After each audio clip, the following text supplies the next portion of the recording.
എന്നാ സിംബ കുഞ്ഞിനും കൊടുക്കണ ഹർഷാനും വിളിക്കണ വേണോ എന്നാ ചൂട് പന്ന നമ്മുടെ സ്വത്തിന്ന എടാ സിംബ ആ കുട്ടിൻ്റെ വരെ തട്ടിപ്പറിച്ച് കഴിക്കുന്നു അപ്പോൾ ചോദിക്കാൻ പറ്റുമോ നീ വേണ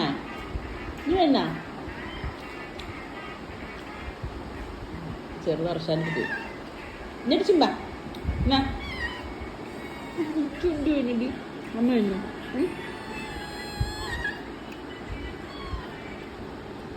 എന്നാ സിംബാക്കുന്നാ വേണ എന്നാ പിടിച്ച ആ അവിടെ പോന്ന് കഴിച്ചടി